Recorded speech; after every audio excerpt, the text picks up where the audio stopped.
आखिर अर्जुन अपने सभी पांडु भाई एवं द्रौपदी माता कुंती से 5 वर्ष तक गुप्त कहाँ पर रहे थे। ऐसा क्या कारण था कि अर्जुन को 5 वर्ष तक अपने भाइयों से दूर रहना पड़ा था। और महर्षि अगस्त ने एक राजा को संतान होने का वरदान दिया था, और जब उस राजा के संतान के रूप में पुत्री का जन्म होता है तो महर्षि अगस्त ने उस राजा की पुत्री से विवाह क्यों किया और वह कौन थी, उसका क्या नाम था। तो आइए हम जानते हैं यह महाभारत के रोचक प्रसंग के माध्यम से। तो इस प्रसंग को अंत तक पूरा जरूर सुनिए और हमारे धार्मिक चैनल जय करीला धाम को सब्सक्राइब भी कर दीजिए। तो चलिए हम वीडियो को आगे बढ़ाते हैं। पांचों पांडवों को एक दूसरे से बिछड़ना बहुत असहनीय था, अतः अर्जुन की अनुपस्थिति में उन्होंने ऋषि लोमश और ऋषि धौम्य के साथ विभिन्न तीर्थ स्थलों का भ्रमण किया। ऋषि लोमश ने पांडवों का आत्मबल बढ़ाने के लिए ऋषियों, राजाओं तथा राक्षसों के बारे में अनेक कहानियां सुनाईं। उन कहानियों में तीर्थ स्थान अगस्त आश्रम की भी कहानी थी। एक बार अगस्त ऋषि ने अपने कुछ पूर्वजों की आत्माओं को उल्टा लटके हुए देखा। आत्माओं ने कहा कि ऋषि अगस्त, तुम विवाह कर लो।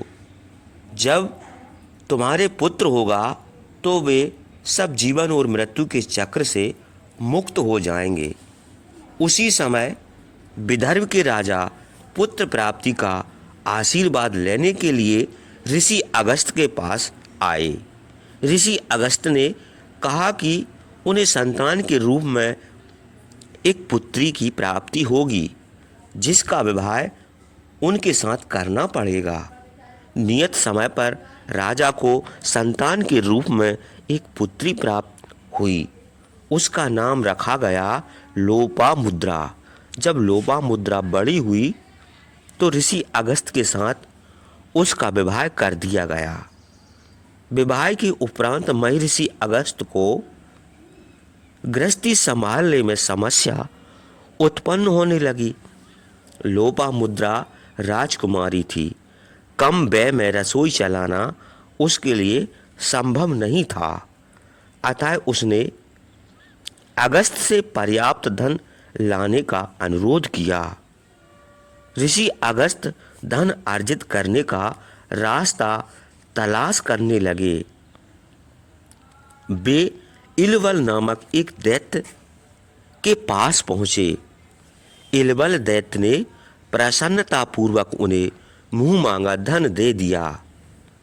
इसके बाद ऋषि अगस्त के एक पुत्र हुआ, जिसका नाम दृढ़शु रखा गया। ऋषि अगस्त जहाँ रहते थे, बाद में वह स्थान एक तीर्थ स्थल हो गया और वह अगस्त आश्रम के नाम से भी प्रसिद्ध हुआ। इसी तीर्थ स्थान में स्नान करके परशुराम ने अपना तेज को पुनः प्राप्त किया था।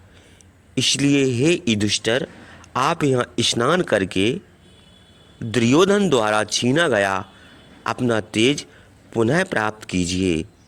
ऋषि लोमश की बात सुनकर द्रौपदी और चारों पांडवों ने वहाँ पर स्नान, ध्यान तथा पूजन अर्चना किया। इससे उनके अंदर का नकारात्मक प्रभाव समाप्त हो गया और उनमें एक नई ऊर्जा का संचार हुआ।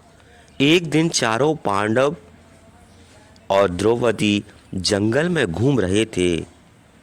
उन्हें अर्जुन के वापस लौटने की प्रतीक्षा करते हुए 5 वर्ष हो गए थे।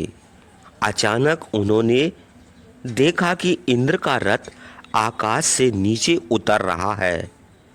अर्जुन को रथ में बैठा देखकर वे बहुत खुश हुए। अर्जुन अपने साथ कई दिव्य अस्त्र भी लेकर आए थे। वे अपने भाइयों से स्नेह और सम्मान पूर्वक मिले।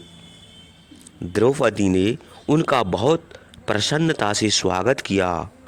उसी समय देव ऋषि नारद वहां पधारे।